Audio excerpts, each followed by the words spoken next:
नमस्कार दोस्तों, मैं हूं केशव गौतम और आप देख रहे हैं यूपी राजधानी न्यूज़। दोस्तों, वैसे तो बाबा जी का बुलडोज़र इस समय पूरे देश के अंदर गूंज रहा है। किसी भी प्रदेश में कोई अपराध हो, तुरंत बाबा जी का बुलडोज़र याद किया जाता है और बाबा जी के बुलडोज़र से लोगों को नसीहत दी जाती है कि अगर अपराधी अपराध छोड़ करके कानून के पास नहीं आता है तो बुलडोज़र से नेस्तनाबूद कर दिया जाता है। साथियों, इस चीज़ की नकल अब थाने पुलिस नहीं, गाँवों में भी बड़ी तेज़ी से लोग करने लगे हैं। मैं ऐसे नहीं कह रहा हूँ, उदाहरण के तौर पर मैं आपको बताना चाहता हूँ कि बाराबंकी जनपद के तहसील फतेहपुर अंतर्गत एक मामला जो धर्मराज वर्मा एडवोकेट जी का सामने आया है। ग्राम बनियानी मोड़ चौराहा के पास इनकी दुकानें बनी हैं और उन दुकानों के पास में एक नाला है जिसके पानी के लिए दिक्कत ज़्यादा हो रही थी। तो अपने आवागमन के लिए इन्होंने खुद ही अपने पैसे से पाइप खरीद करके आवागमन का प्रावधान किया था। लेकिन कुछ लोगों ने शिकायत किया होगा कि वहाँ पानी के निकास में दिक्कत होती है, तो इन्होंने इस बात के समाधान के लिए प्रार्थना पत्र एसडीएम महोदय तहसील फतेहपुर को दिया।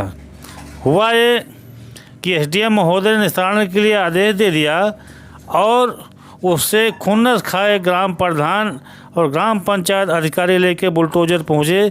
6-7 फीट गहरा गड्ढा पूरी तरीके से नालानुमा खोद के इनकी दुकान का और इनके मकान का पूरा रास्ता बंद कर दिया। इनकी दुकानों को रास्ता बंद हो जाने की वजह से राशन पानी गला सब कुछ वहीं बंद हो गया। जब इन्होंने एसडीएम साहब से फिर मुलाकात की तब उनके संज्ञान में आया कि वकील साहब का रास्ता बंद कर दिया गया है। लेकिन हुआ ये कि एसडीएम साहब के आश्वासन के बाद भी वहाँ पे मौजूद ग्राम पंचायत अधिकारी और ग्राम प्रधान काम करने के लिए तैयार नहीं थे। आखिर में नौबत ये आई कि बार एसोसिएशन जो अधिवक्ताओं का संघ है तहसील फतेहपुर का, उन्हें धरने पे बैठना पड़ा। तब जा कर के मामला पूरी तरीके से ये सामने आया और आनन फानन में वहाँ पे सारी तैयारियां शुरू कर दी गई। आज तक भी ये नहीं क्लियर हो पाया है कि उस समस्या का समाधान हुआ कि नहीं हुआ।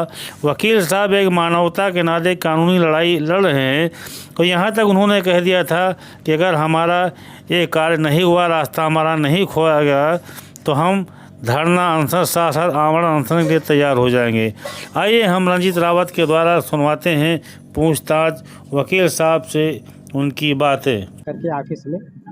तो उन्होंने भी आश्वासन दिया कि ऐसा है कि आपका रास्ता ब्लॉक कर दिया गया है, तो हमें जो है 2 दिन का भी मौका दे दीजिएगा, ठीक है, और आपका प्रार्थना पत्र हम ले रहे हैं।